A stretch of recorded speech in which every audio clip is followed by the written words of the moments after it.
You all right? Never been better. You can't imagine the wealth of information. The knowledge, so much, so fast. It's glorious. Welcome to MojoPlays, and today we're looking at first-person shooters that influenced their genre for years to come. Before we begin, we publish new content all week long, so be sure to subscribe and ring the bell to get notified about our latest videos. Wolfenstein 3D.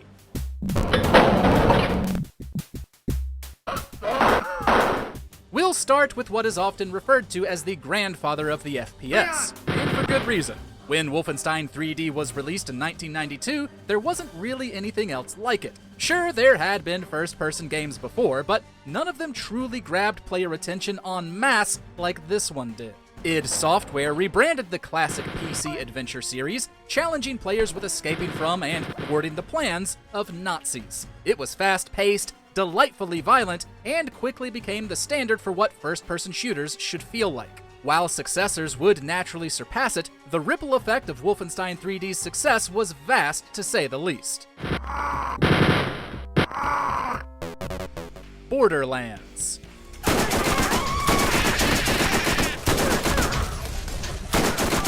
Say what you will about Borderlands, but it's a fairly unique take on the FPS. Other than its cel-shaded visuals and crass humor, it popularized one of the biggest subgenres of the modern era, the looter shooter.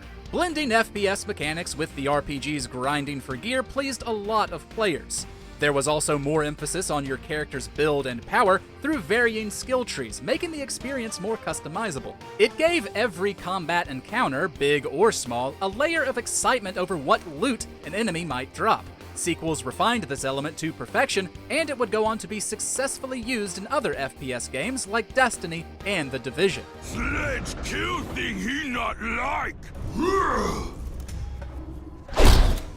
Team Fortress 2.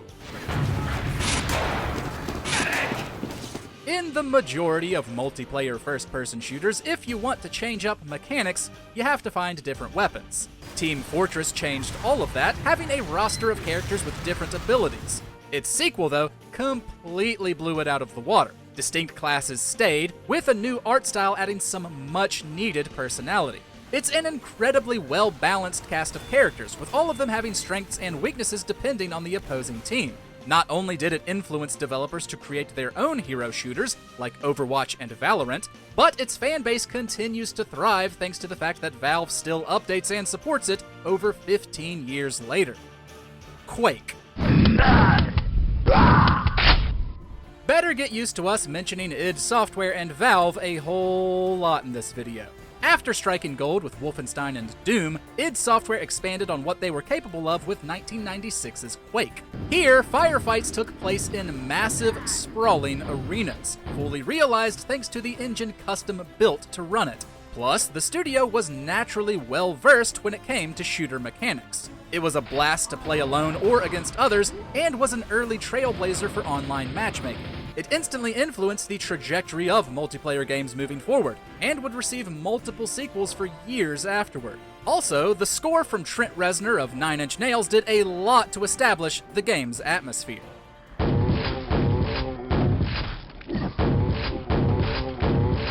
Call of Duty 4: Modern Warfare.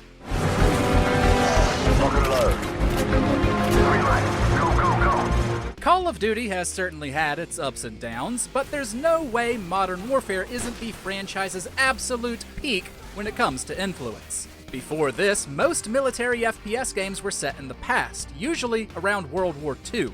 By jumping into the modern day, Call of Duty included all of the thrills, politics, and weaponry that came with it. It may seem like a no-brainer now, but it was refreshing in 2007. It was also a multiplayer juggernaut with plenty of modes that easily sucked up your time, and a solid progression system before the advent of microtransactions. There's a reason it got sequels, a remaster, and a reboot. It's awesome. Personnel with highly elevated levels are advised to seek medical attention at the first available opportunity. Counter-Strike.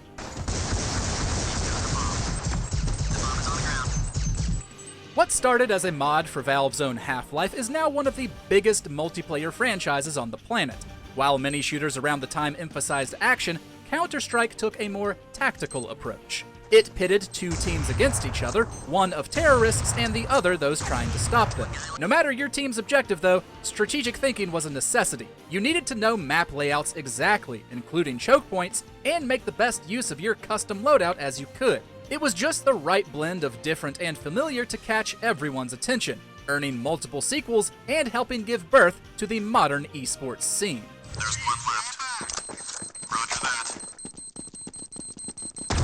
Terrorists win. GoldenEye 007. In the middle of PC players getting FPS banger after banger, Rare and Nintendo delivered one of the best tie-in games of all time.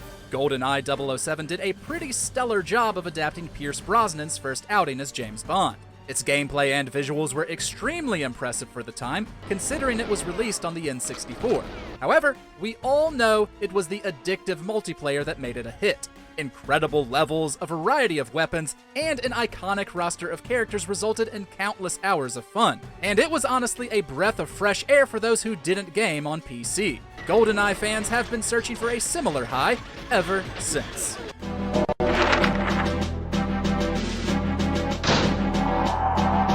Halo Combat Evolved. Sorry for the quick thaw, Master Chief. Things are a little hectic right now. Microsoft hit the ground running with the original Xbox, primarily thanks to the first Halo.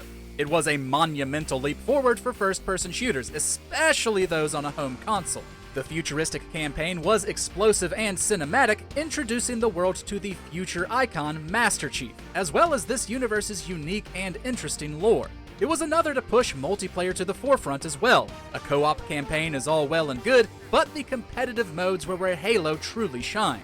Many of us have fond memories of LAN parties since Xbox Live wouldn't arrive until the following year. Naturally, Halo turned into Microsoft's flagship franchise almost immediately. The ring has some kind of deep religious significance. If I'm analyzing this correctly, they believe that Halo is some kind of weapon. Half-Life.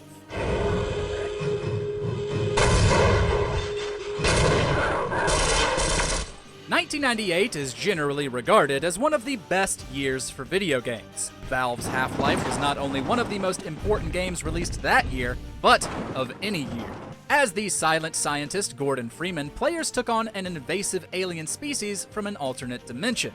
It was extremely fun, and there were a lot of elements it innovated on. Enemy AI was much more clever, which made the overall experience more dynamic than just running in and spraying bullets.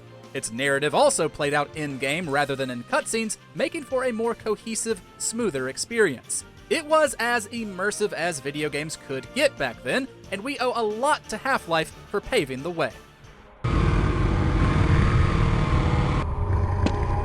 Doom.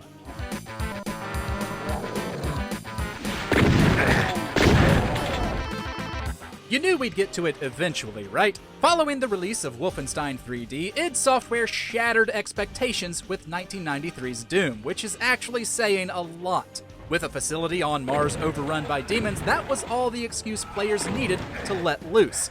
And Doom allowed them to do so with gameplay and enemies that never stopped feeling fresh and exciting. It became an instant hit, earning as much revenue in a single day as Wolfenstein earned in a month.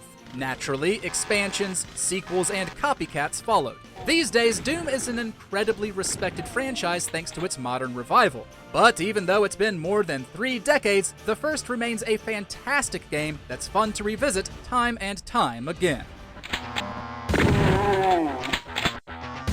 What FPS do you think revolutionized the genre? Don't worry about saying goodbye. I'm sure we'll be doing this all again soon enough. Share your thoughts in the comments, and be sure to subscribe to MojoPlays for more great gaming videos every day.